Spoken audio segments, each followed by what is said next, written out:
All right. So yeah, today we're breaking down two songs. One is Nerve Damage, which was a big ol' single I did. It's like my last dubstep single right before the pandemic ruined everything. And then I'm going to be going over a track that is coming out on the 31st called Hellburst, which is brand spanking new. I just finished it not very long ago, about a week ago. No, not even a week ago. Not even a week ago. So that comes out soon. I would appreciate it if everyone here, I can't control you, but if you could keep this shit between us and just enjoy the fact that you're getting a preview of a song, then we could have a beneficial relationship there. So yeah, let's get straight into it. So if you know me, you know I don't often like to talk about sound design and like especially how I already did something specifically that way. And I instead like to talk about why and how to achieve things like it. I still am that way, but you'll be able to go through my project and see how I like actually made my shit. So that's good. But I do work a lot in audio, and so it's kind of impossible for me to like show you the actual sound design for each specific sound. But because I made it, I can show you how to do something kind of just like it. And so at the end of this week, we're going to do like specific sound design questions, and I'll just pop open a Serum and help you out as best I can. Because I do know that stuff matters. And when I was coming up, it certainly mattered to me. It's unfortunate that my workflow doesn't really allow me to like, because I'm on a dinky 2015 MacBook, I can't actually keep all those like Serums open all the time. And it's actually affected the way I make music. So now I do a lot of audio manipulation, and I'll show you like what that is and like where the sounds come from. It's gonna be fun. So this is Nerve Damage here that I have pulled up, but we are going to go ahead and just listen to the track really quickly. Let me know if this works. Have you ever wondered if you were... Tell me if I need to fix the audio.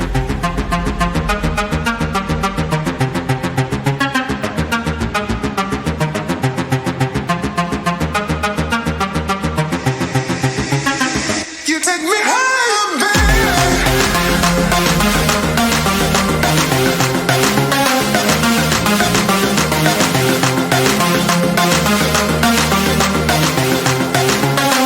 You take me higher, you take me higher.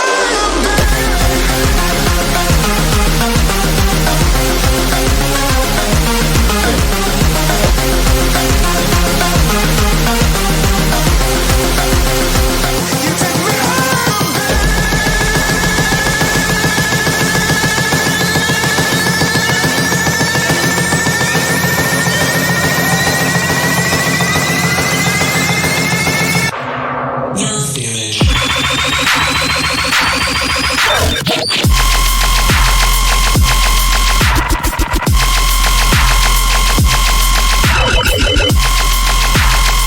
me higher. You take me higher. You take me higher,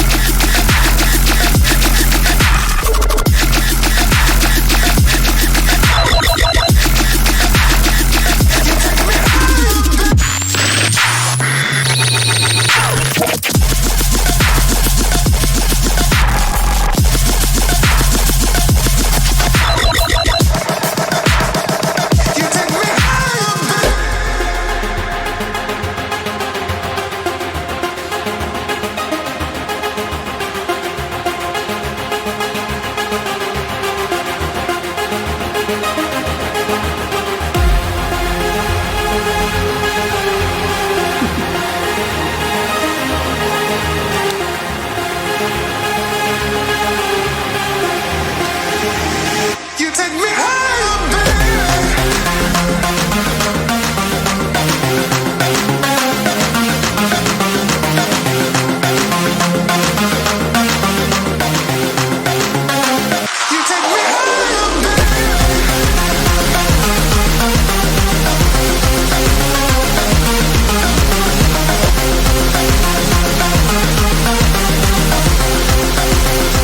You take me higher,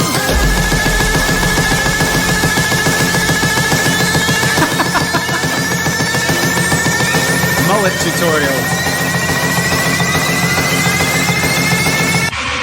Nerve damage.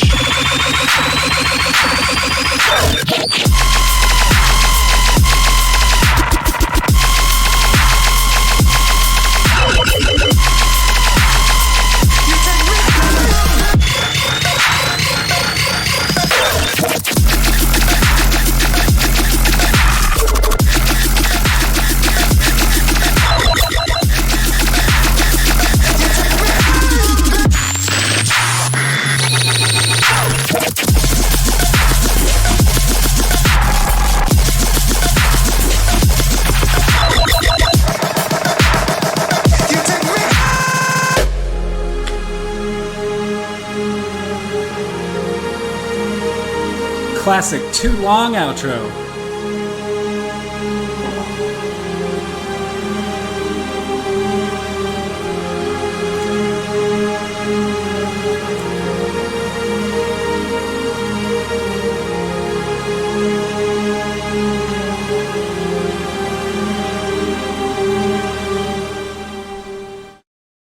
Yeah, so let's get into that. So here is a super messy project for Nerve Damage. Everything's flattened down, but I can walk you through any of it. So let's go ahead and start with the intro. It starts off with this vocal, wherever it is. Have you ever wondered if you were dead? I think I used yeah, here they are. I think I used a text-to-speech program. I did. And it's just 3 of them kind of panned around and affected differently. I think this is the original, whatever the center is. Here we go. Have you ever wondered if you were dead? So just a little bit of reverb on that. Knowing me, I probably put an OTT on it to like collapse it in and make it less like ridiculous. Because I tend to like, with vocals, I tend to want them kind of smashed, and then I adjust the levels after that. So I probably OTT'd it and then brought it down a little bit. Oh, no, I didn't. I actually didn't. I'm looking at it right now, and it's like just straight up just dragged in there. Wow, that must have been the last thing I added in the track. Because normally when I do like my little intro vocal things, I OTT them. On these, I guess I just dragged them down.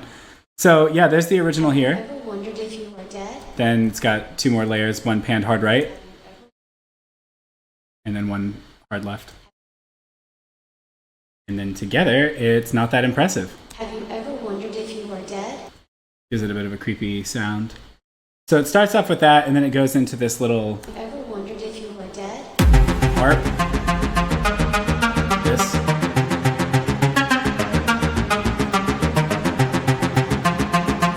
And I believe I made that in, I want to say I made it in Serum.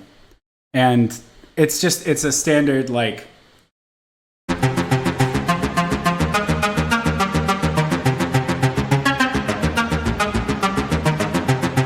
just a soft synth thing, something with a little bit of harmonics, kind of 80s new wave style. So this is the first melody I actually had when I was writing the song. This is the thing the song is based on, was this little idea, this whole like riff right here.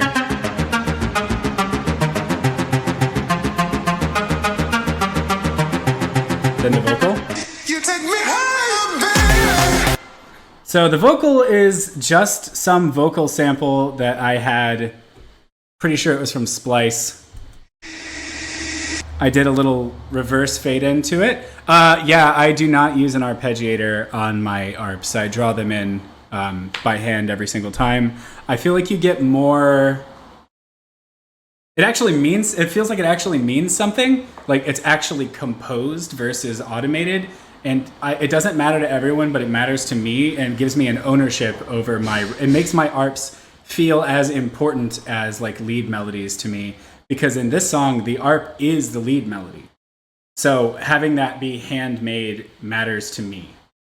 Sorry, I was just reading the comments. So this is the vocal. I really didn't do much here. I pitched it around until I found where I wanted it, and then I just did a little bit of like verb and delay. And I actually use Ableton stuff for that. Just Ableton stock. So I did like the flipped reverb trick where you reverse something, put a long reverb tail on it, print that, then reverse it again to get this. You take me higher, baby. And then I did a little chop. Ping pong there.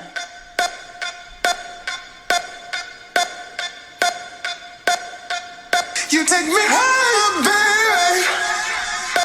So that goes through that next part. And after the vocal comes in, I actually beef up the ARP and add more layers to it.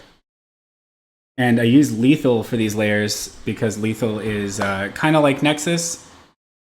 It's like forget, Zomboy was the one who showed me Lethal. It's like a little more to work with than Nexus gives you, and you don't need a dongle, and I don't absolutely fucking hate the company that makes it. So that's better.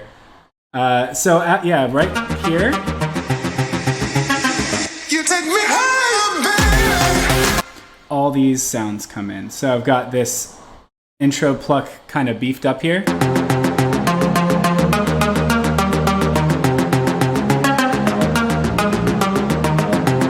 It's just a little more 80s. So as far as the mixdown goes, I tend to kind of work as I go.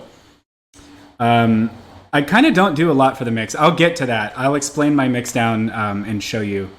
But essentially, I really don't do a lot, and I can sum up my entire mixdown process in like 4 sentences, and it'll be fine. So this little thing, and this layer,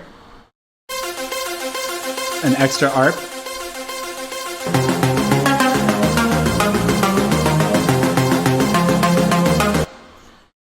And let's find where I put the other layers. There's another layer. This guy.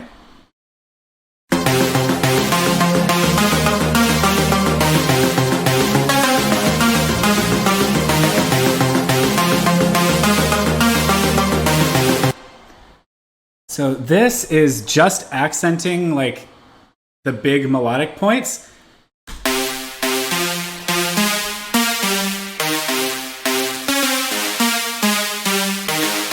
I just wanted it to have like an off-putting groove. Yeah, by the way, I mix everything on my laptop speakers. I actually don't use headphones. It's a problem. Yeah, with this one, I wanted it to kind of accentuate. So if you put the main lead line here with this little accent.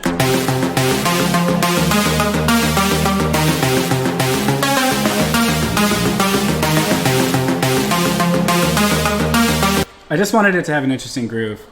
There's a serum under that. Oh, it's on the next part. Yeah, so basically that's here.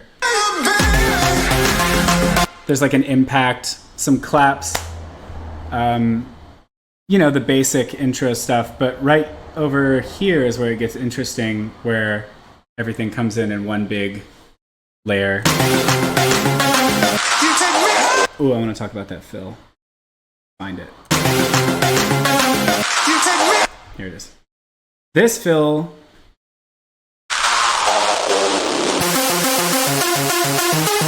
I can talk about that.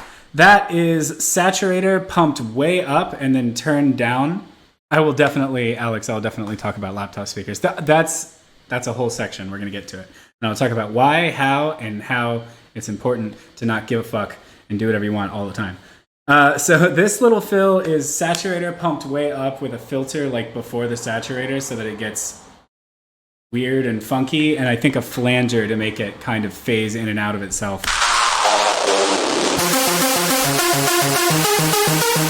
So right here is where all of the sound, you'll see me do this in a lot of tracks. I'll have an intro that kind of teases the lead line, and then I will bring in like 10 layers of that same lead line so that it is like, I'm always kind of trying to make hockey arena music. That's like what I'm always thinking of, is like, can this be played in a hockey arena in 1998? And if so, I've done my job. So here is where I added this guy, just like a chunky sub.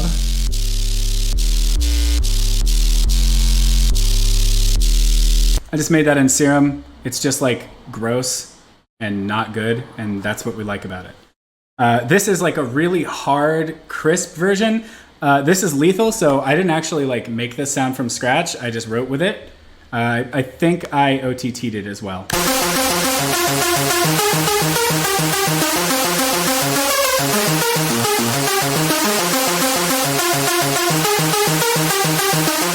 And then I glitched it.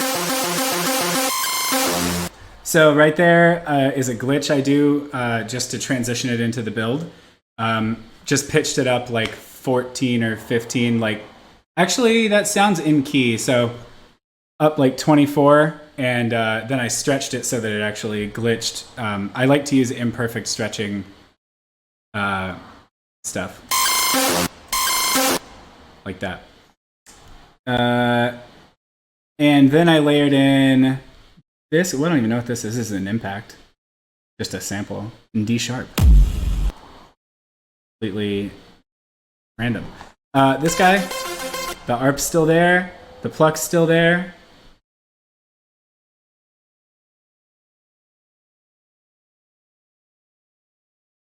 Oh wow, I really didn't layer that many on this one. Nice.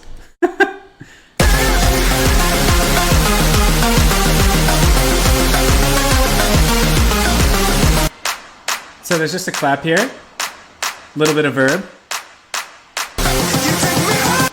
Probably not even mixed, knowing me. Listen to how shitty this kick is on its own.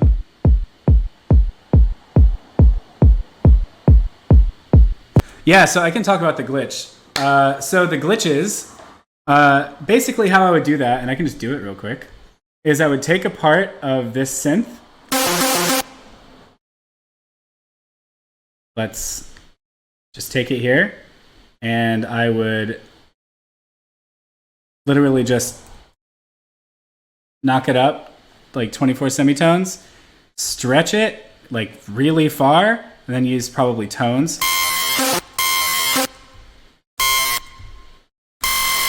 Probably like that.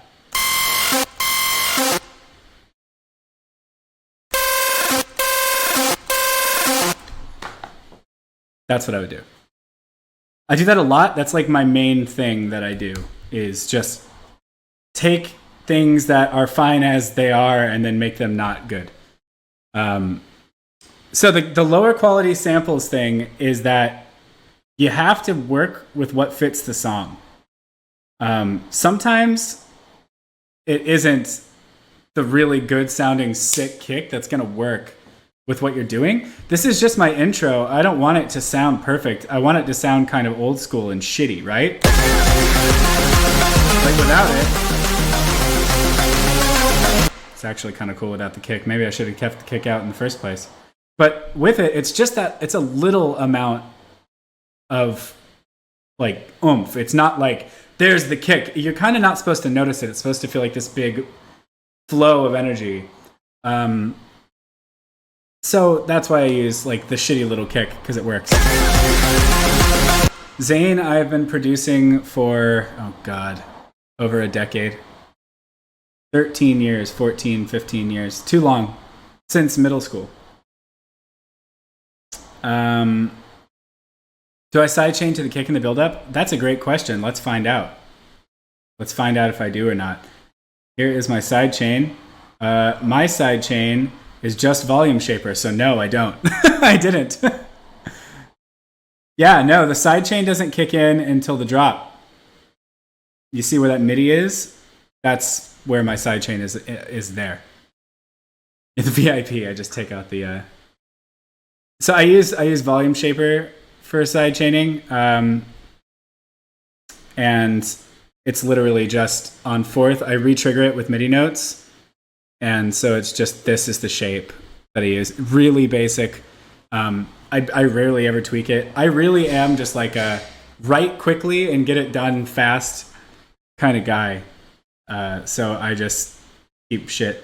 If it ain't broke, don't fix it. So there's that. And then when I go to the build up,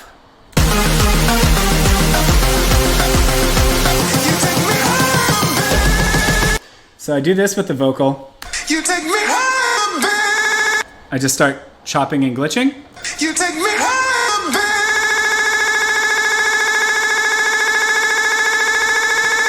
And then I frequency shift it up.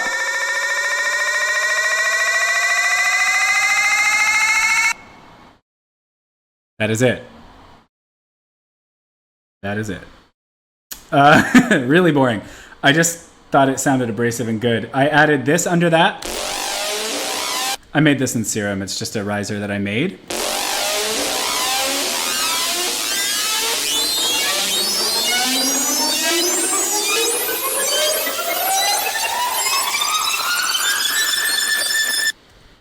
And that's just two oscillators of different octaves so that when one gets too high, the other kind of comes in.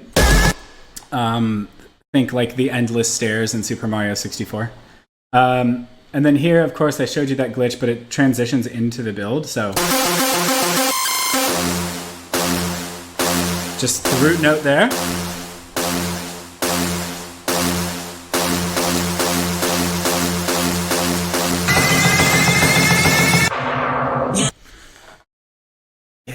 So how do I make my risers? Yeah, there's FM on it as well. I can show you that.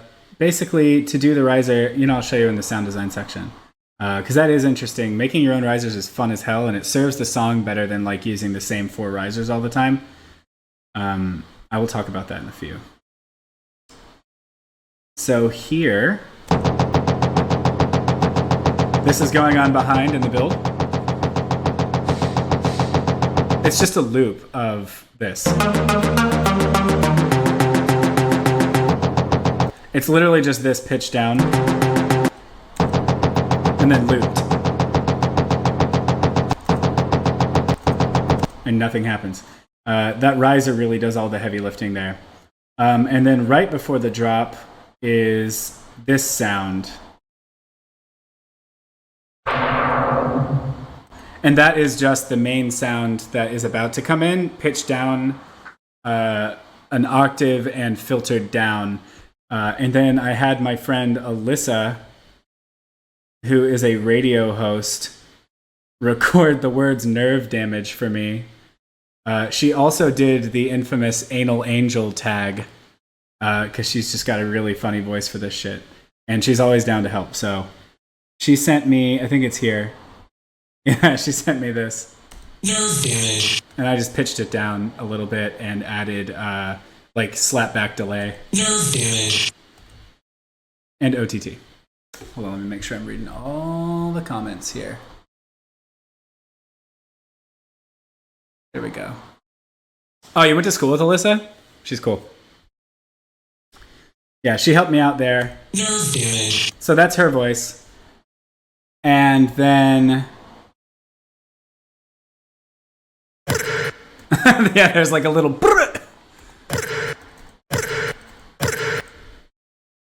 I like that you can tell that the original sample was called Slap That Cock Against My Clit, but that this is not that sample.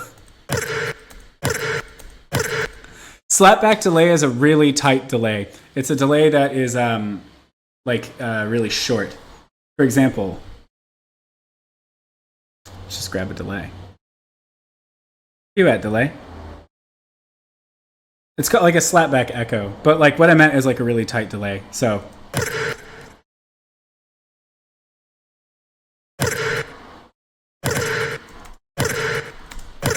like that. Yeah, so right there. And then I've got this little thing going on. So that is the main sound here. That is one sound that I made multiple variations of and then just looped it. And then on top of that, I layered Ye Old Screech.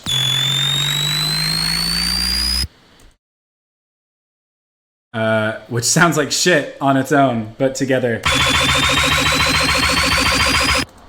And as for the mixdown on this, if you're wondering like how to layer everything and it still sound okay, don't do anything. Just don't fucking worry about it. Your master, it's dubstep. Slamming it is going to make it sound fine.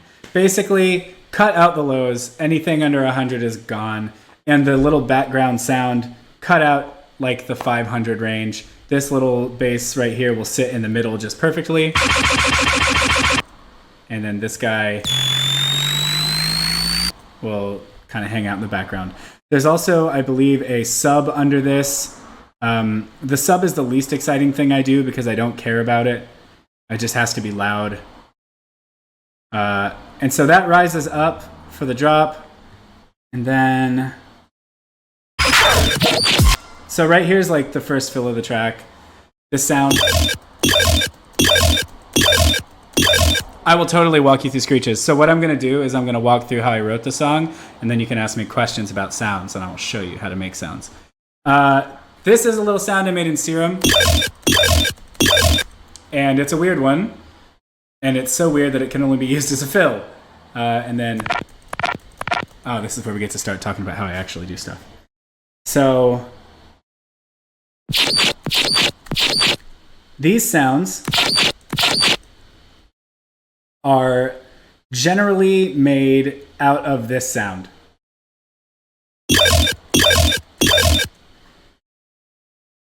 So what I usually do is I'll have a sound and then I'll make like 15 different variations of it by like pitching them down, doing the stretching thing I just showed you with the synth, but then distorting them back to life. So you like pitch them down to where they're not the same sound at all and try different stretching like in Ableton, and then just distort them back through OTT until they like work. It's fucked. It's like completely experimental. You never know what you're gonna get. But I got that. That screech is probably... I don't know what it is. That's the thing. And actually, the sound design is usually... All the fundamental sounds are done on the root note.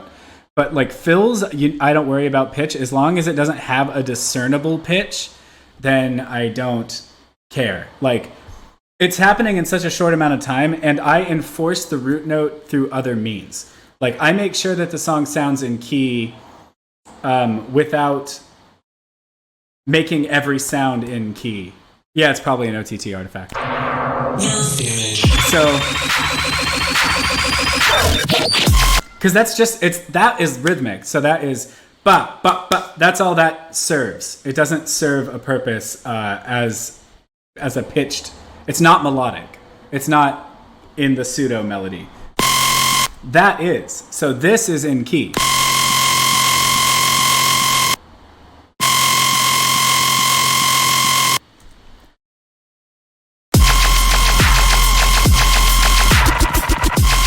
So that is like 7 semitones above the root note, which will kind of keep it in its little zone as far as like melodically speaking. And then, Jesus Christ, I'm losing all the chats. Okay, and then there's a little fill after that. So it rolls out.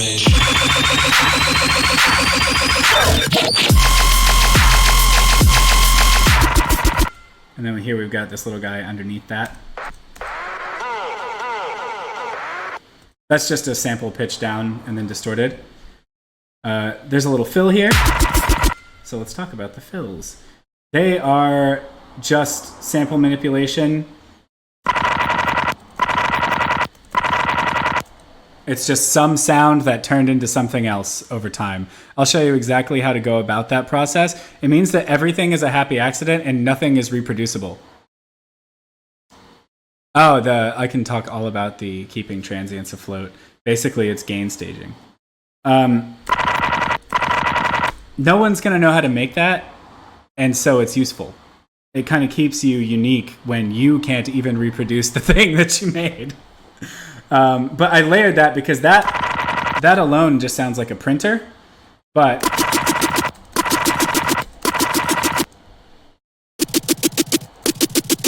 so these are both. Yes, I did go over the intro and songwriting techniques, but I'm still going about it. And we still have more music to talk about. And we still have the bridge. So don't worry. It's going to be okay. So basically, everything is an accident. I do nothing on purpose. And I do everything on purpose at the exact same time. That is, again, another fill that is not melodic. It's percussive. But because that sound kind of rips, and because it's a similar frequency range to this, it's got that crunch to it, then you kind of hear it as the same note. You wouldn't know that that's not pitched. Like it's just some weird shit. Let's see what else goes on here. And most of this drop is just that. It's just me making lots of happy accidents. Here's another one. This one...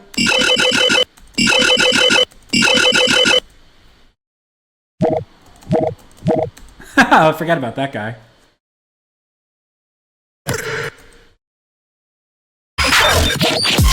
I forgot about the whoop. It's the same sound. No, it's not. I don't know. I made this in Serum, definitely, though. I can show you how to go about making those sounds. Basically, with this, to get that like video gamey sound, all you need to do is like set an LFO to the octave so that it like skips up and down the octaves and kind of arpeggiates like an arcade game, and then have like a growl on the other oscillator. I can show you how to do that once we've walked through this. And then I think Virtual Riot does that kind of stuff a lot, actually. There's just a sub. Right here, I just want it percussive. Yeah, I keep things really atonal for a guy who's known for not doing that. You gotta keep it atonal. That's how you get interesting. It's like you can make non-functional stuff be entirely functional just by using like little brain tricks. My whole style of producing is brain tricks. Like, I don't do a lot of mix downs. I do like no fucking processing other than like stretching. And then I smash everything together and make sure that the hook is catchy. Yeah, there's noise on my subs. Mostly so that I can hear them. Because I write just on my laptop speakers with no headphones. If I put noise on the sub and keep them quite loud, I can actually hear my sub. So that's kind of like a big reason that I do that. Just sound effects. Nothing cool.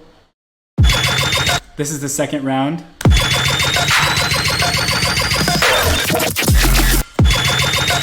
Same riser. It's the same riser there. Different sound. Well, it's the same sound, but I've stretched it a different way. Instead of being like fully open, it's now pitched up an octave and like tightened up.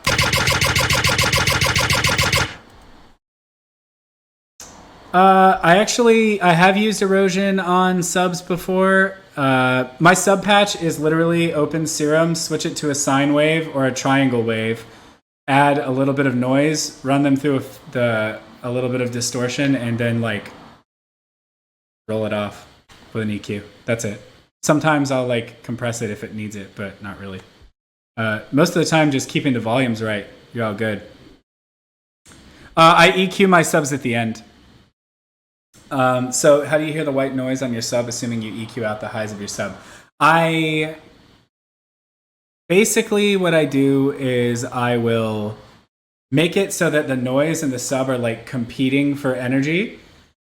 And then once they're there, I'll just like scoop out all the middle so that there's like a top and a bottom and no mids.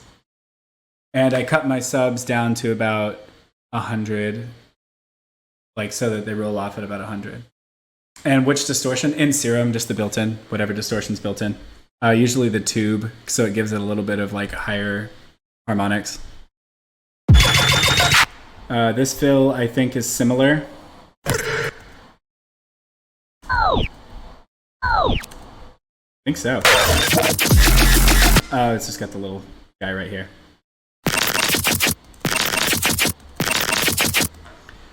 So it's just a little,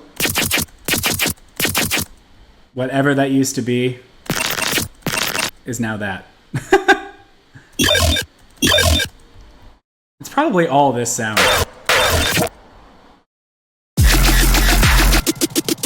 So now that fill that was back there, that is now the actual.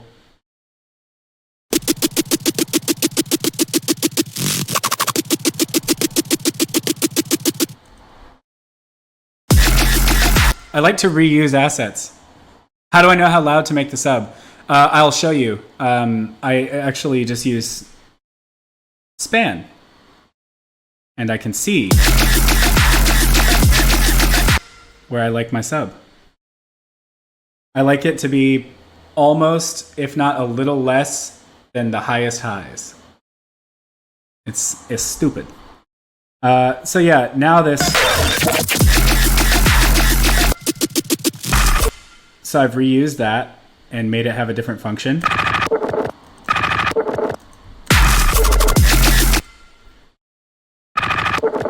I don't know what that is. And I've added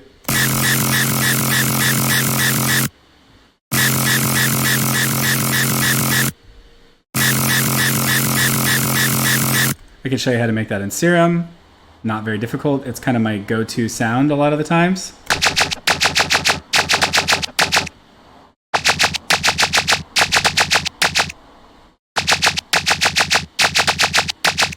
I made that in Serum. Just kind of continues on like that. It's the same way I made Chaos, was just by made a bunch of sounds, used the same sounds to make other sounds, and then like made them kind of expand on each other so that it's interesting to listen to. I really didn't care how they sounded. Because once you stick them all together, they sound super cool, but alone they sound super stupid. And I think that's fun.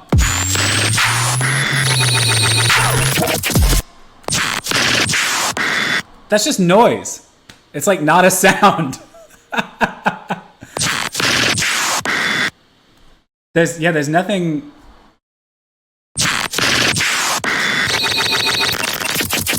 It's literally just noise.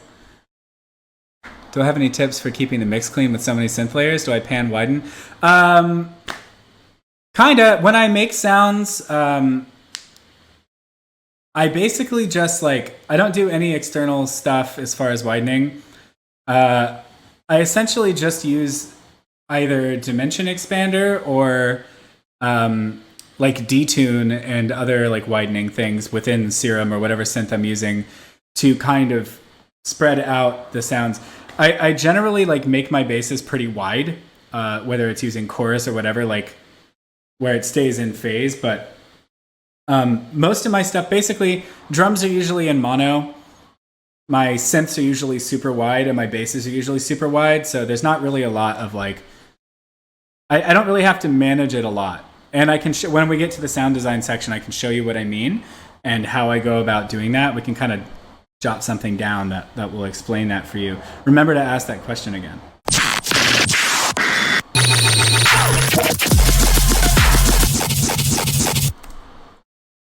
That's just a sound I looped.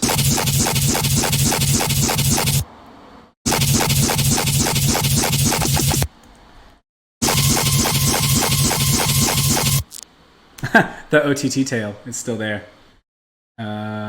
This guy's muted. I wonder what it is, though. That must have been the original sound.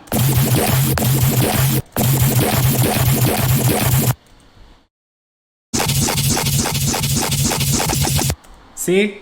See how it all comes together? It starts off as something stupid and gets even dumber.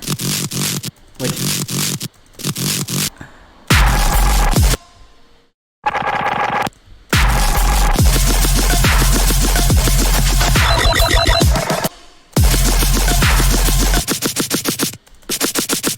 You can make music with fucking anything.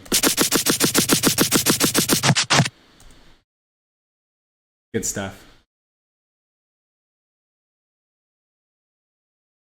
Let's see.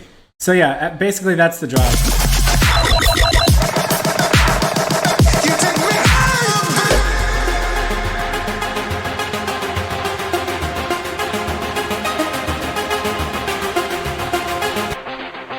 The ARP is pitched down.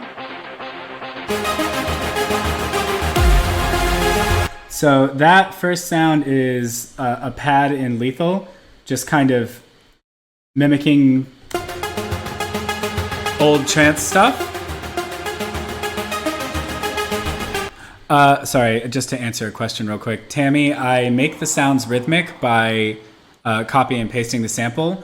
And then I also do stuff kind of like this, where you will warp a track, open it up, and then hit Command L over a certain part of it to make it loop. And then I tend to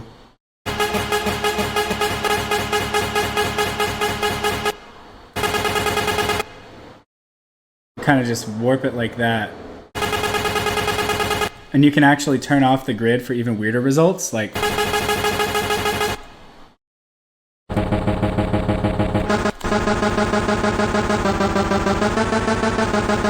you can get really weird shit there.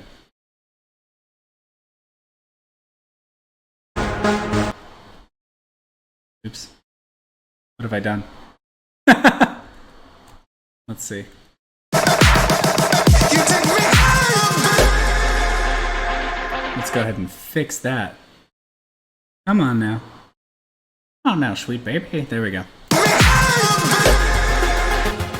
So that's just a little ARP and lethal.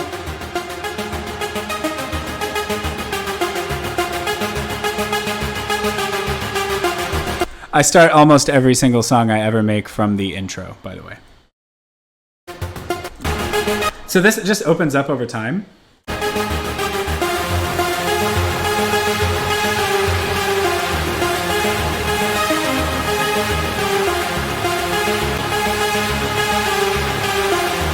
In reverse. That's just like all the verb and delay being reversed back in. And then right halfway through, it's joined by layers that are panned left and right. So the right layer is this.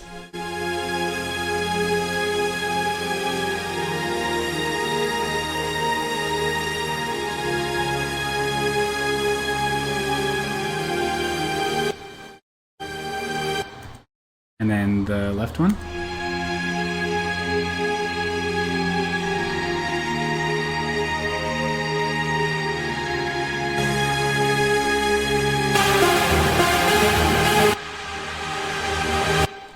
And then it goes back into the main hook there. So there's no difference here. This is copy and pasted literally. So it's the same intro and build, but the drop is different. So the drop this time has...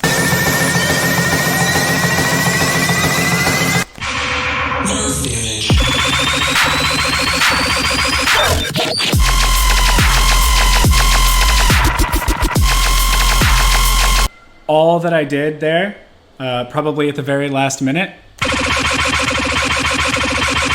was change the looping so that it like so that it just changes up the rhythm.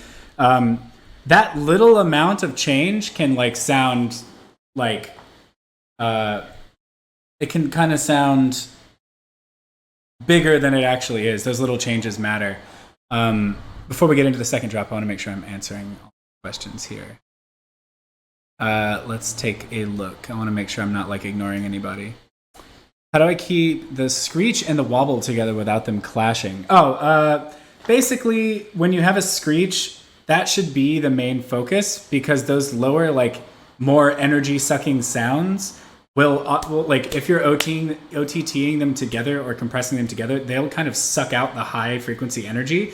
It's like when you have a track that you're making and the sub is too loud. Have you noticed how, like, it kind of rolls off the top and everything gets kind of quiet? You kind of want them to clash a little bit. Otherwise, they sound like too separate, and it doesn't have that like chunk to it. So I actually kind of leave them both be, and then just make sure that they're all being kind of smushed together, whether it be through compression or just sheer volume, so that they actually stick together. I don't do a lot of mixing there. The only thing I might do is on the sound that I want to kind of tuck in the background, I might scoop out some of the middle stuff, like around the 300 to 500 range. I might just kind of scoop it slightly so that things kind of sit together. All my EQing is very gentle unless it's rolling off something. I kind of keep it pretty gentle. So yeah, on this, let me see what else we got. Do I ever spend too much time experimenting with sound and not enough useful material? No, that is the opposite of what I do. And this also answers Matthew's question about spending time doing sound design outside of my writing process. I generally don't. I do sometimes. Most of the time, I am all about efficiency and writing songs quickly. That is how I do this. Because once I get an idea, I kind of just have to go with it. And I kind of just make a sound until it gets to where it's doable. Once it's doable, I'm done. I also don't separate the mids in stereo in my stuff because, like, I really don't do a lot. Like, I make my sounds to fit my songs. So when we get to the little sound design section, I'm happy to talk about that. Like, happy to go into it. So it's kind of the same, just some little rhythmic switch ups. Not really anything interesting.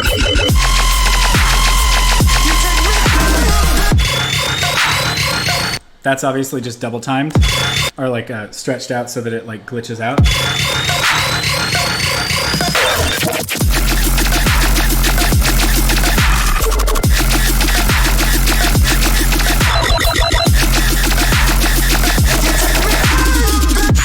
Yeah, it all of that is just, it's literally just like switching up the rhythm, but it's the same sounds.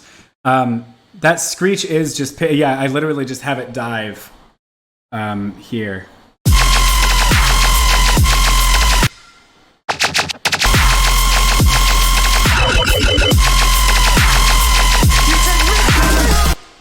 Where is it?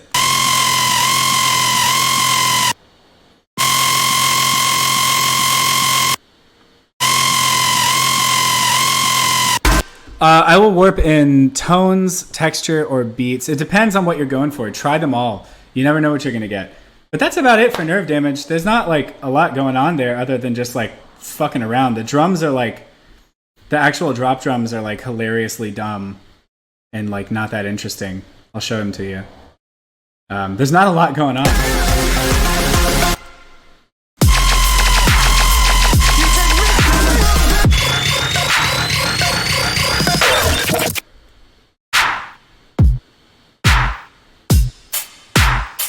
That's it. That's it.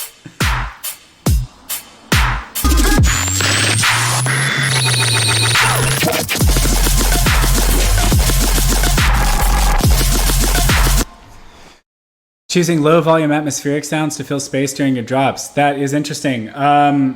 Pick one that doesn't have a lot of actual like transient value to it. And if it does, make sure that it fits the exact groove you're going for. So yeah, that's Nerve Damage. Not a lot. Like, not a lot going on there. What do I run through my sidechain? Everything but the drums and anything that I need to hit on the, like, on the one. Like, everything that goes through my sidechain. Here, I'll just play my sidechain. You'll see what goes through it.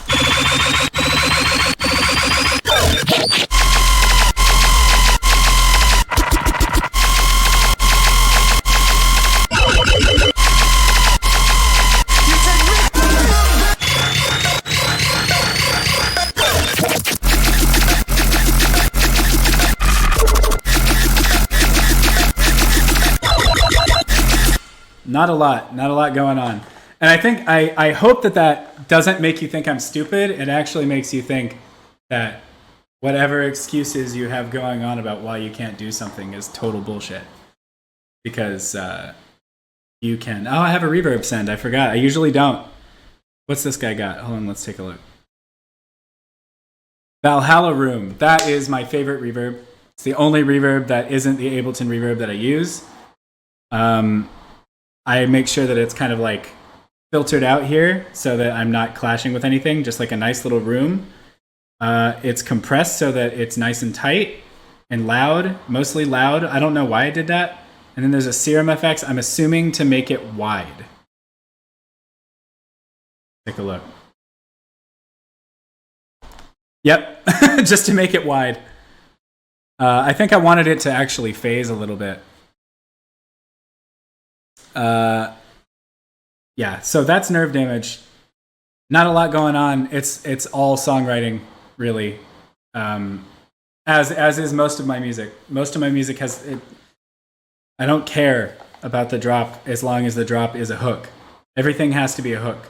The build has to be a hook, the intro has to be a hook, and the drop has to be a hook. Which is why you often don't find that I don't do a lot of different second and first drops. I just do like tweaks on the first drop. How do I get the hats to stand out so well? The hats are actually getting buried pretty far down, in my opinion. I guess the truth is they're hitting at slightly different frequencies, and so they're kind of popping out. Or maybe they're just loud. Who cares? Something's happening. The master chain is hilarious. You're going to love this. On Nerve Damage specifically, I've got Pro C on the parallel punch setting, no tweaks. I've got Saturator set plus 2 dB on digital clip and nothing else. I don't know why. Loudness, I could have just used utility. I'm an idiot. Ozone 4 set to, I'll show you. Ozone 4 gets weird. So, first of all, hold on. They don't let you buy it anymore. So I have to do this every time I fucking touch it. Because daddy had to steal it. Fucking let me open it. Fine. Okay. Boop. This is it. Loudness maximizer. Set to soft clip. 13.2. There it is. That is the same master chain forever. That's it. Yeah. And I actually got away from it for a while and was like trying other things and having worse results, and then came back to Ozone 4. And then I have Span so I can see what I'm doing. Span with an N, not an M, for all you jokers in the chat. Yeah, that's Nerve Damage. And I use that same master chain on every song I've ever made. Except for like the Pro C was added last year, but the rest was always there. Span is just a, yes, I do produce with my master chain on. Span is just a spectrum analyzer. It just shows me if things are in stereo, what they actually look like. Yeah. So I don't have a limiter. I don't care. I don't have a limiter because I think Saturator kind of acts like a limiter. But mostly I'm just soft clipping. Like, let it pop through. Especially in modern dubstep, like clinical mixdowns are, it's awesome if you do them, but they don't really matter now. I mean, they do, depending on what you're making.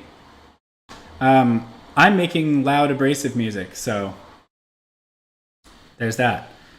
So let us kind of get into the next track we're going to talk about, which is Hellburst, which is not out and will be out on the 31st, I believe. So please don't, you are all welcome to listen and check this out, but do not record and send this off because it will make me very upset and I'll know where it came from.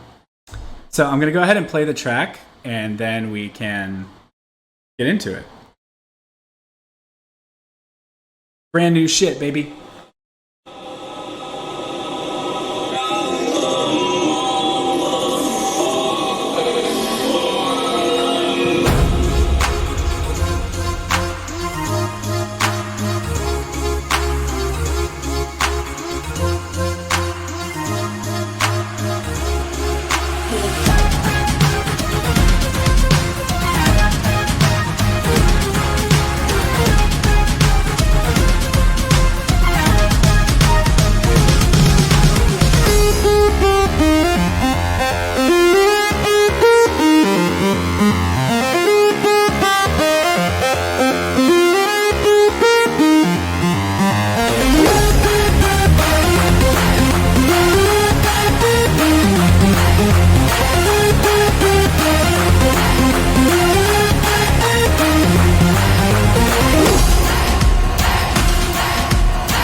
This is a Must Die exclusive.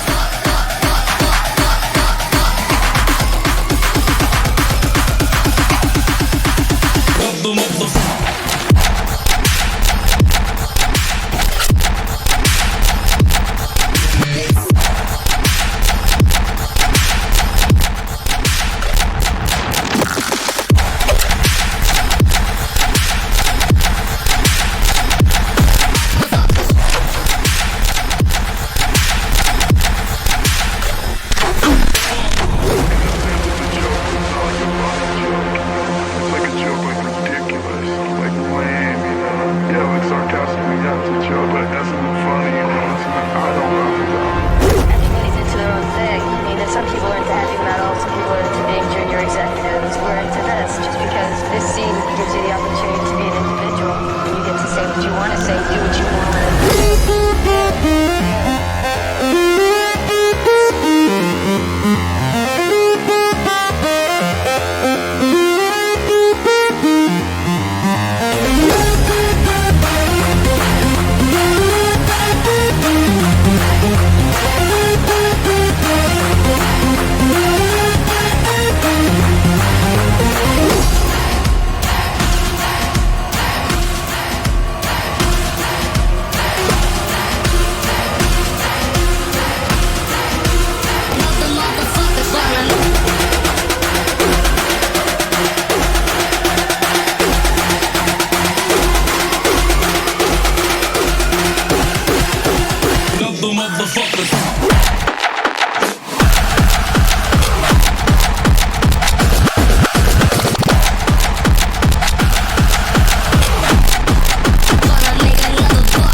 Business of music is not music.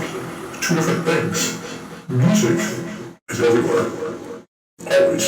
And to ever tell a person, especially a young person, they can't sip from that well is a crime. They should sip. They should guzzle. Yeah, so that's the new one. Let's look at it.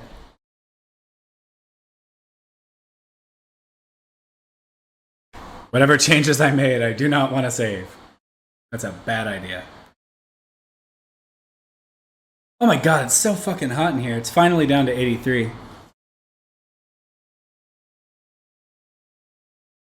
Yeah, it's a shame that I make music that is made for live and then I can't play live. That sucks. So this is my super messy project for this song. Let's go over it. Essentially, we've got the intro. It's a vocal. Where is it?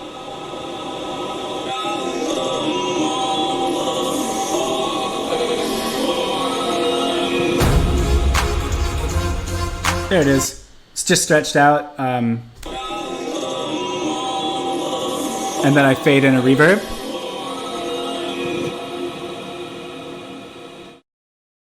That's all. And then it starts here.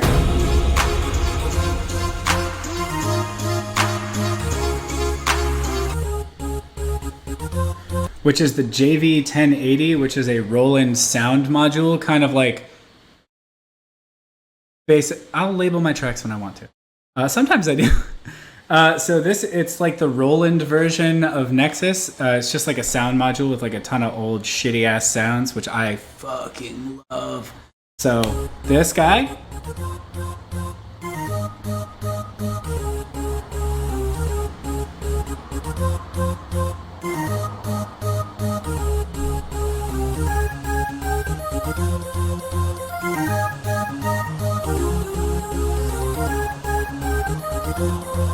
And I just layered it with this. I panned one a little to the right, one a little to the left for some stereo width. But they're just like meant to complement each other. And then I layer it with another one here. This is just like percussive and slightly melodic.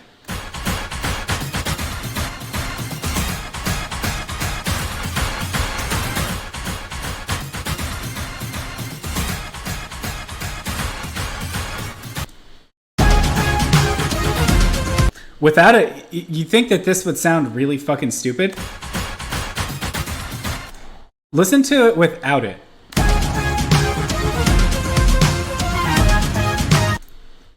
With it.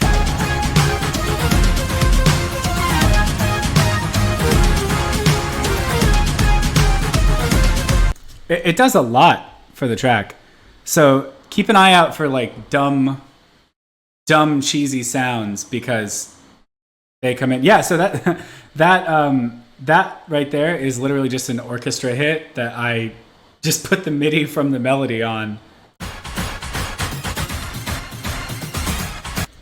Yeah, it's real stupid. And then just to make sure everyone gets a little bit of Van Halen.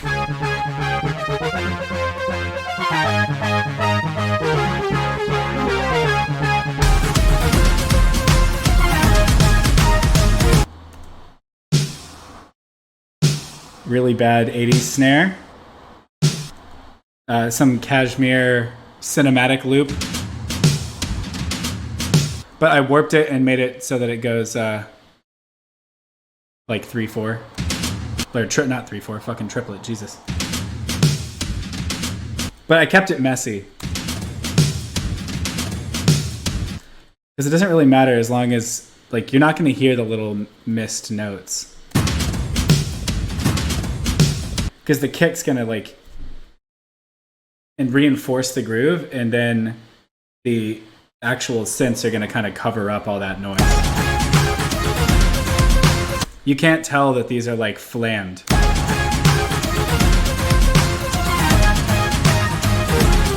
My whole songwriting and music making approach is, like, just get away with what you can.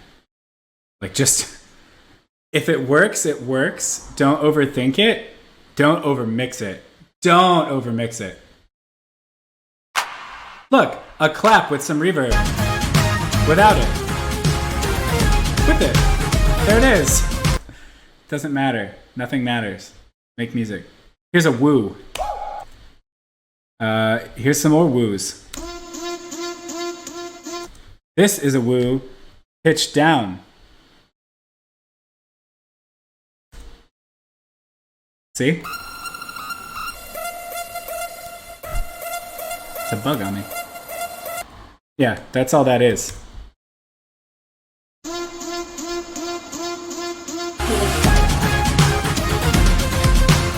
Yeah, so that's that intro. And then it breaks into the hockey arena melody.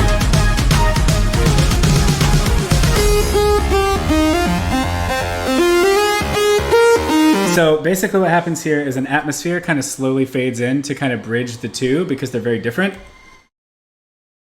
So that like sparkly 80s dumb melody, or that sparkly 80s dumb pad will bridge the cheesiness of the intro with the more like just entirely different decade sound of the like very 90s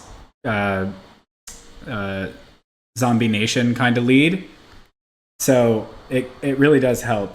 So coming out of that,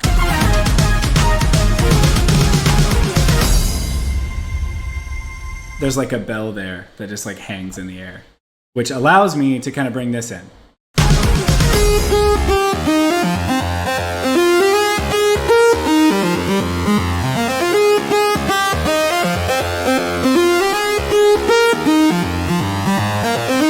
Which is just a regular patch. It's actually this patch.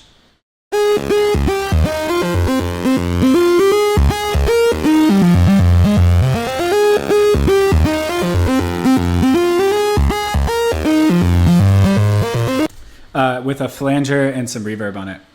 I design all my basses from scratch, but I think a lot of these I designed from scratch. All the Dune stuff. If it's Lethal, no. If it's Dune, probably yes. It depends. I do a good mix of both. I never ever use presets for bass stuff. The song is a timeline of decades. Who are you? Yeah, I don't know who I am. So this breaks down here.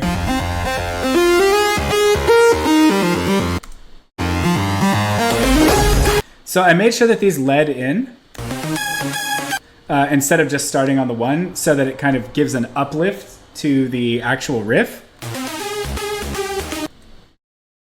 and these are the layers that kind of make the big section.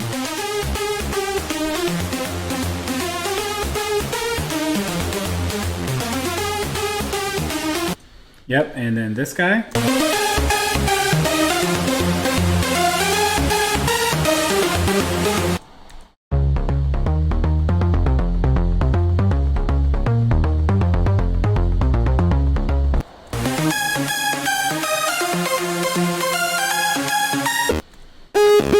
And then all together. And then I've got some stuff layered underneath that, some bass to give it a little bit of weight.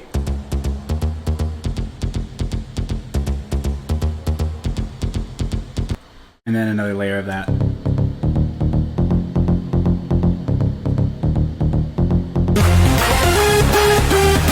And that kind of reinforces the because the riff is more like da da da da da da da da, but I needed it to have like the actual triplet be really enforced. Also 909 Crash, which is the best crash of all time. Boom. Virtual Riot actual crowd clap. Here's a kick.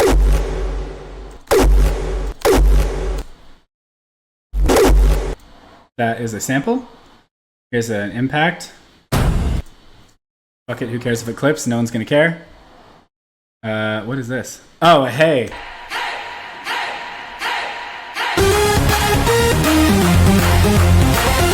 What's this? Cashmere Energy Booster. Oh, it's the same one from the intro. I like to have stuff that kind of reinforces the note, like the key. It doesn't really matter in melodic sections, but that when you have stuff like that, you can apply it to the drop later, and it will like tie it all together. So yeah, here's the build.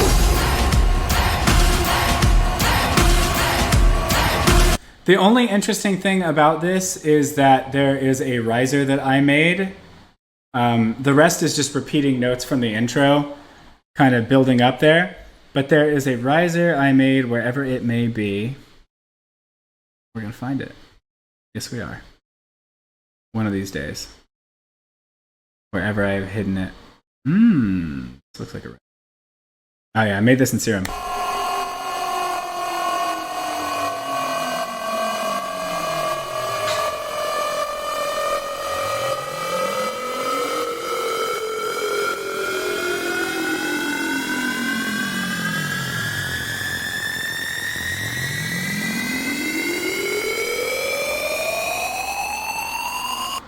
Yep. And this one. We've all heard a riser before. There's a kick in this part of the... That is a really good kick. Shout out Cashmere. His samples are fantastic. And yes, that riser that I actually like was just down sample, messing around stuff. You got your basic...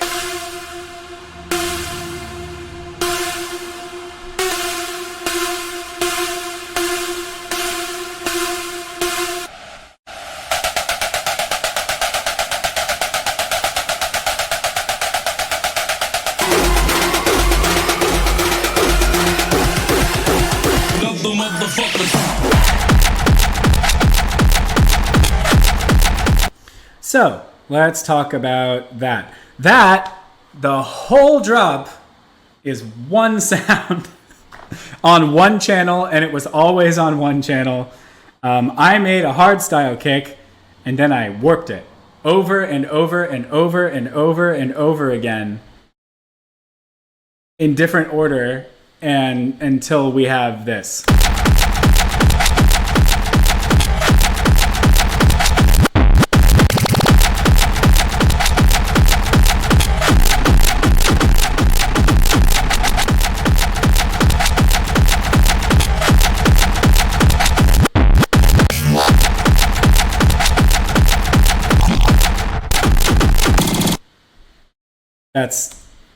That's it. That's the drop. I don't think there's much else in that section. Let's see.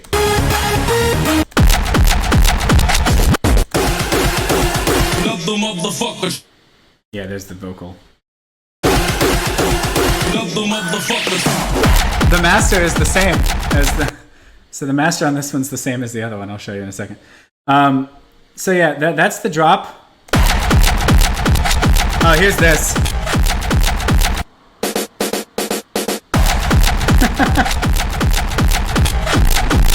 Wanna make another buck.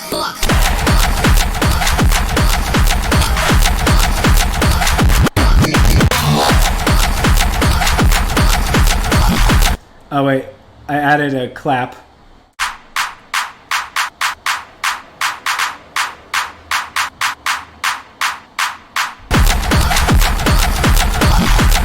And I hear a ride somewhere. Here you go.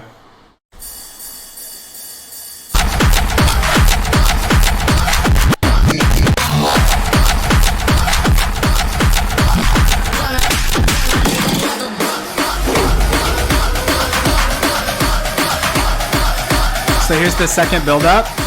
It's just like a shorter version of the first build-up.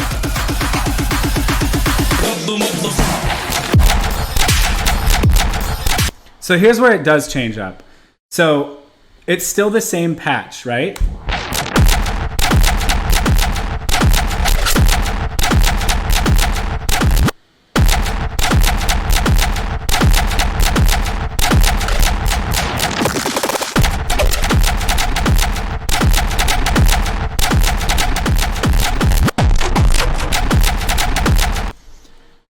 That's all still the same. The only difference is I didn't like that it's a kick, but it doesn't have like the rhythmy, dubsteppy, like, I don't know. I added, so basically I sidechained the kick to another kick, which is this kick, which is actually a terrible kick, but if you put them together, and here's the clap.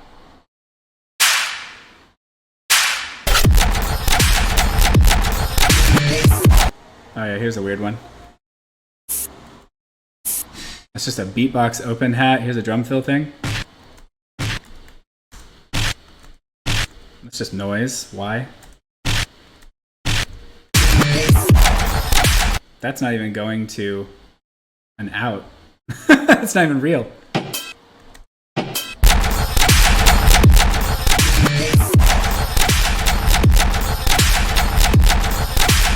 Oh, and then this guy.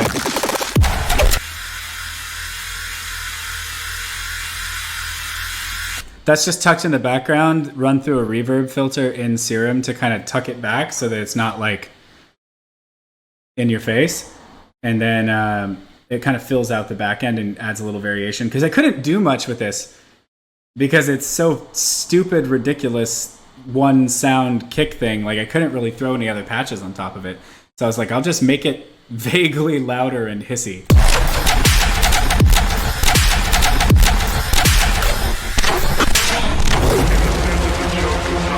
So this bridge is just like a standard kind of bridge. One note. Let's find it. Where is it? We'll find it. Here it is. It's a patch I made in Dune.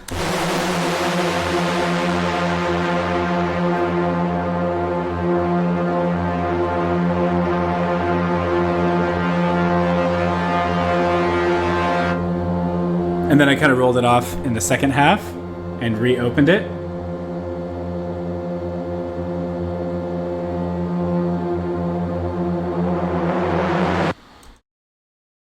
So that is that. There's this. So this is a little bit of a spoken word breakdown.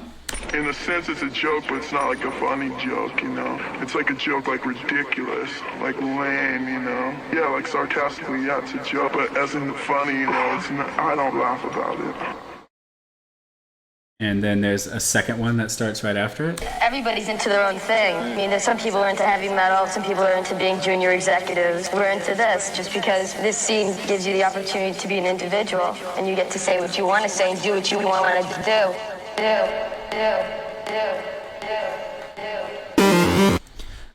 That is not about EDM. That is about hardcore punk. but I think they both apply, and I tend to do things from a punk ethos. I will totally go into Dune in a minute. It was Audio Freak who got me into Dune, and I'm obsessed. So yeah, this is the bridge here. Just your standard like impacts and stuff. Some people are into heavy metal, some people are into being junior executives. We're into this. Scene gives you the opportunity to be an individual, and you get to say what you want to say. I snuck in just different, like I would pitch things down and make them quieter. This guy is here.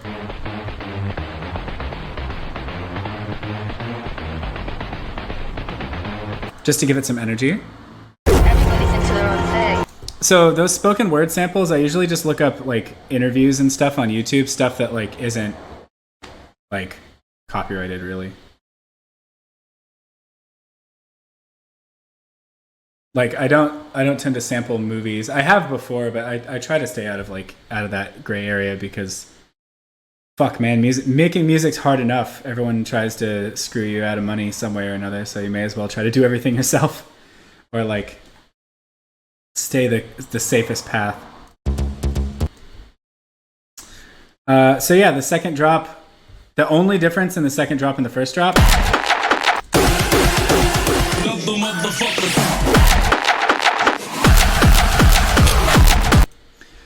Do I do a lot of volume automation for dynamics, or just leave a synth or make a synth and leave it? I do not do a lot of volume automation for dynamics. I tend to do a lot of filtering and reverb, like fading in and out of it. Not a lot, just not a lot of stuff like that. I'll tend to do like multiple synths. If I want something quiet, I'll make a quiet synth. If I want a loud one, I'll make a loud one. I don't tend to have things change a lot over time. I just tend to reuse assets in different ways. So let's see. So right there, it's the patch, the one patch. I just did it where then I turned on an EQ to keep it like out of the way as a surprise. Then brought it all back in. But this time I added this.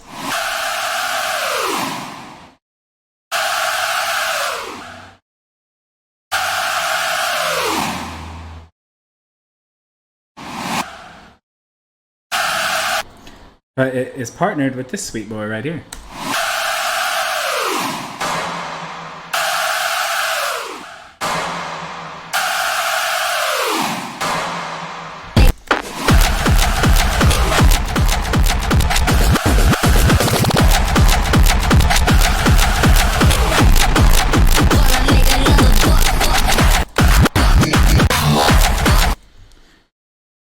That's kind of it, except for the end. There's really nothing different. The drop has...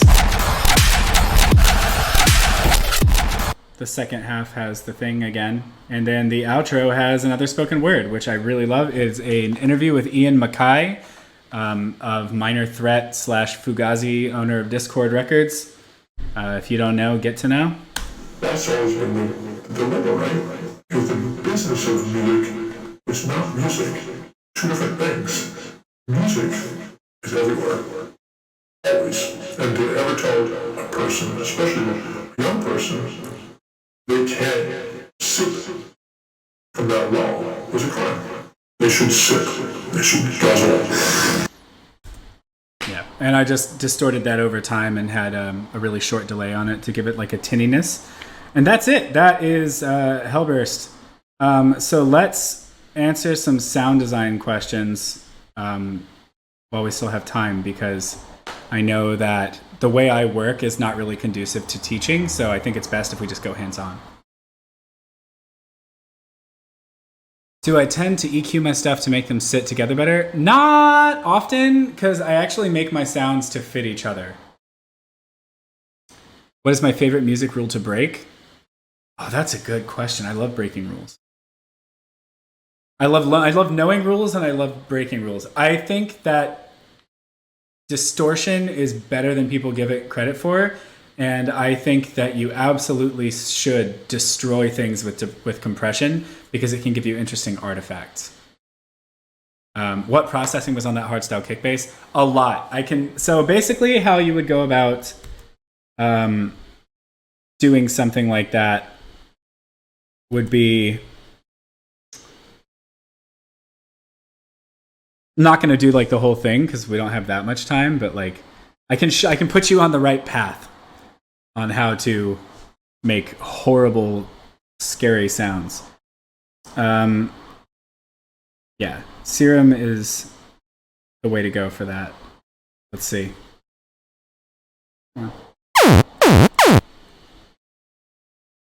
Let's just go ahead and get straight to it. You want a kick, but you kind of want it to be like that.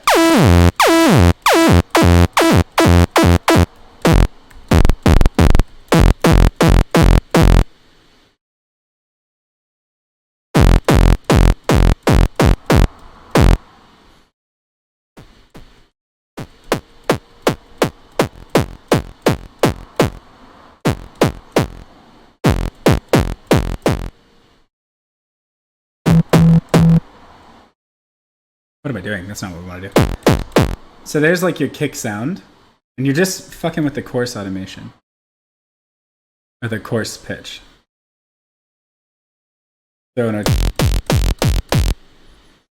So what I would do is this combination. Let's just say...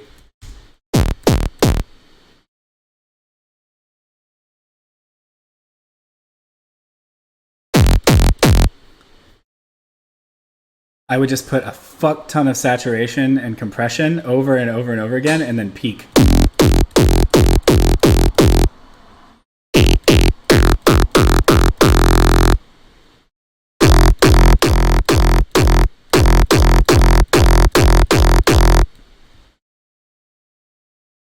Just keep going in randomly. This is what's fun to me, because like you don't always need to know what you're going for. Just get a general roadmap.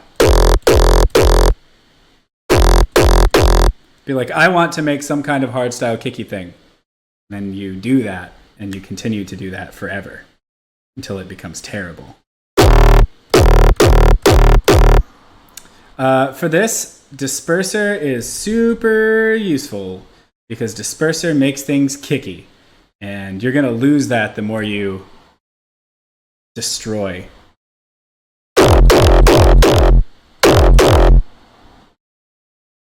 So let's say that once you have it like where it is a sound, let's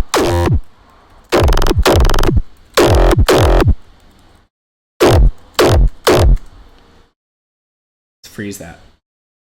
And then I'll show you, so this is gonna tackle a bunch of stuff, right? So we've got a basic sound, right? There it is. It's fucking horrible. Y'all hear that? Holy shit. Something's going on outside.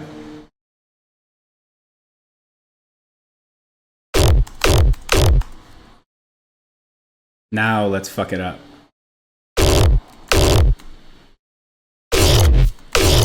Jesus!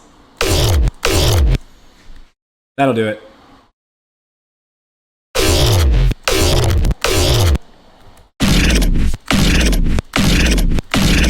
I like that, like, ripple.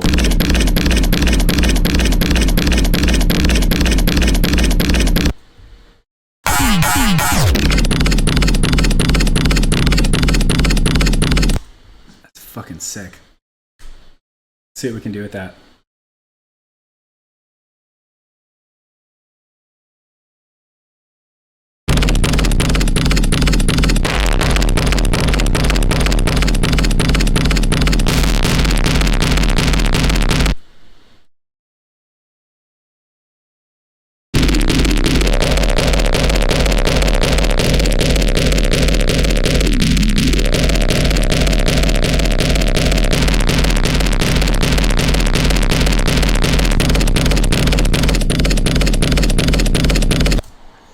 That kind of stuff. And then take it even further, right? There's a sound. right there. So we'll go.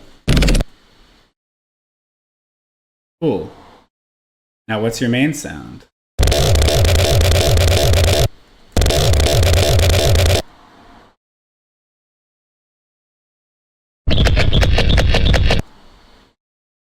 Not bad. Usually I'll put the metronome on.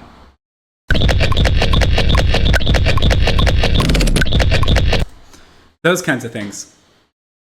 So that's, and you can just do that infinitely until you get cool shit.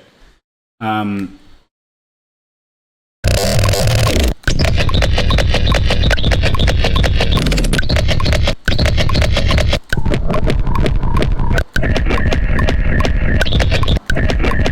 you hear that, like, you could probably bring that out.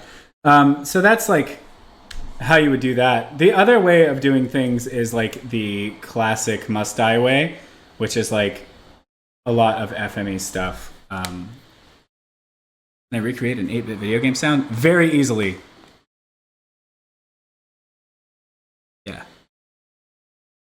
So to do 8-bit stuff, you really just, the easiest way to do that is just to, there's one, stick to saw, sine, triangle, and different squares. And you're fine. So the yoi stuff, let's do a screech and we'll turn it into a yoi. So the way I've always done screeches and is generally the move. In fact, let's just pull up a screech. I think it's just called screech. There you go.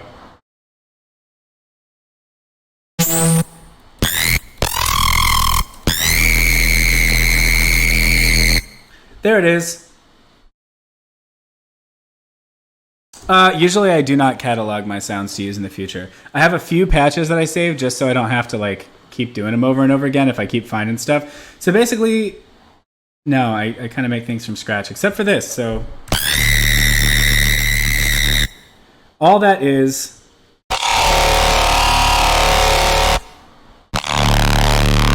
the sub is kind of eating away a lot of the high end of this Monster 9 wavetable. And then I'm FMing it to this very, very high, very simple waveform.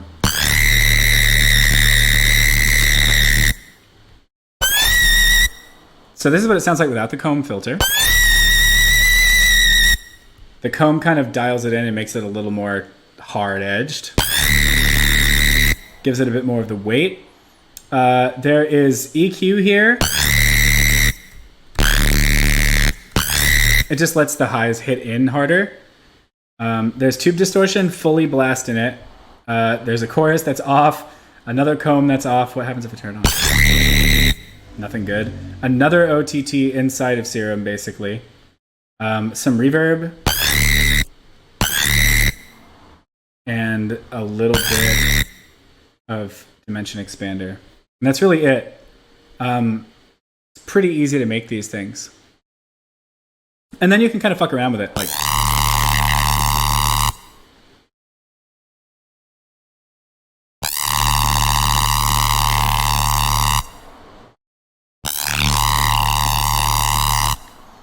yeah, not a lot going on there. In general, screeches are pretty easy. Standard growls, kind of, I don't really do a lot of growls. A lot of my growls are actually done the way that I was just showing you with like the switching around and stuff. I kind of fell out of using growls after like 2014-ish because like there's just not a lot to them anymore. The easiest way to do them now is just to like just go to Spectral and grab a monster. Let's see what happens here.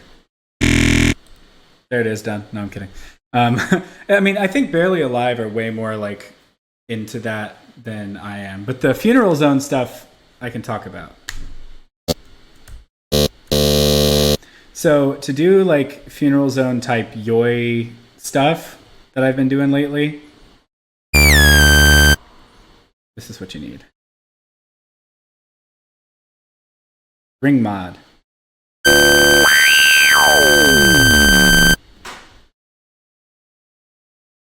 I always work with OTT on because I know I'm going to put it on there anyway.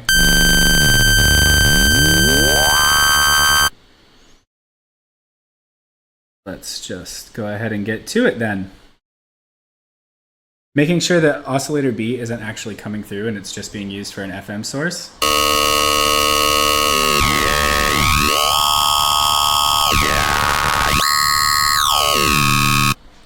Then you literally just kind of automate that.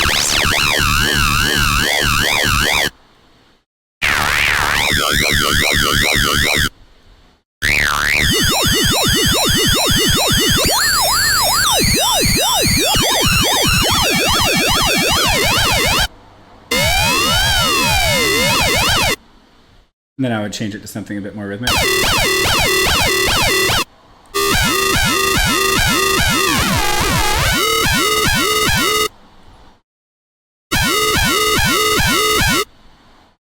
Another way to do it.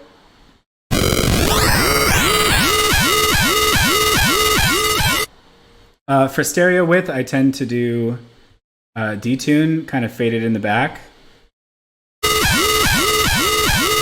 And kind of keep it moving a little bit. Everything should move all the time.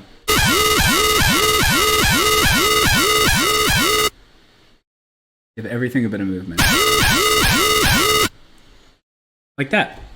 What is the Castles bass? I'm not sure what the Castles bass is. Yeah, but yeah, Space Laces does a lot of like frequency mod stuff, but he doesn't tend to do it like growly. His is like, I don't know. I do not know how to do Space Laces sounds. He is his own beast.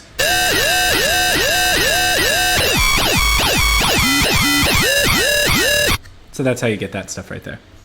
And also, like, fun fact, if you tap on that, it turns to level and you can kind of...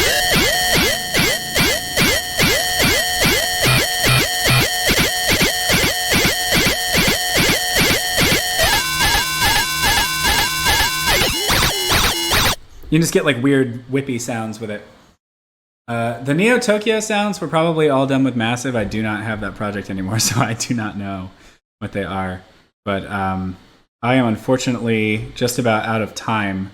But again, I think I went over my master with you, so it's soft clipping, and that's about it. Sometimes I throw a saturator on there. As for my mix, with that sound, right, all I would do with that sound is throw an EQ8 on it.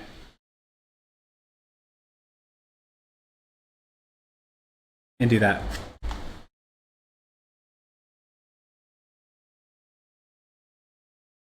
No, I don't check stereo mono compatibility because though I've been doing it for so long that my tracks tend not to phase because I've just been doing it the right way, I guess, for a long time. Sometimes things will get a little too stereo, and if they do, I use kilohertz stereo and just bring them in a little bit, or utility, stuff like that. I really don't do a lot, and I think I used to do a lot more than I do now. And now I keep it super loose because what matters is like getting the song out of your head. And you don't need a crazy studio and you don't need a lot of plugins. And it's okay to be simple. I'm a minimalist in like a lot of aspects of my life, and music is freeing to me because I know I can just open my laptop and make music. I can just do it. And I don't have to worry about like, well, fuck man, like what am I going to use for this and this and this? Because I know that if you know what you want, you can achieve it. And it's a lot easier to like go about my day knowing that I could get my idea out quickly by just kind of fucking shit up until it works. And that what works is maybe not necessarily like intentional, and it might be really like weird. And I don't use monitors because I need to be able to create wherever I am. And I think I was using monitors for a bit, and like when I did my album Death and Magic, I bought monitors after that because I was like, I did it, I'm a producer now.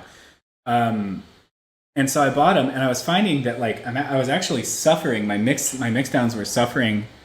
And then when I made Bliss 2K, was the first track I Don't Want to Live and Bliss 2K were the first tracks I made back on my laptop speakers with no monitors. I like literally put my monitors away.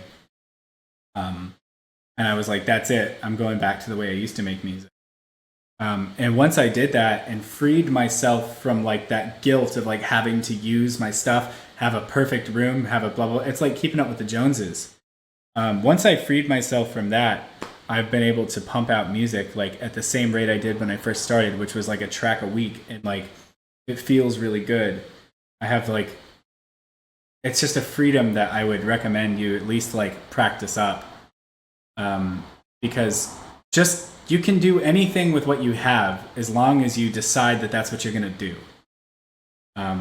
So I just want to like make sure that you know that things are tough with COVID and nobody has any money, but like, don't worry because you probably already have enough.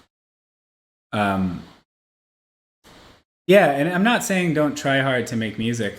I'm saying don't try hard. It's really tough to say in words. Just do it yourself and do it because it's fun. And when it stops being fun, stop doing it. Like, if you're worried about what plugins do I use, so and so, aside from just like, hey, what's cool?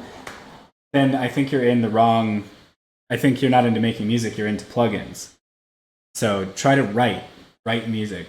And you will get cool shit with the stuff that's built into your DAW. Like, yeah, don't try harder than you need to, keep it simple. Exactly, Callum.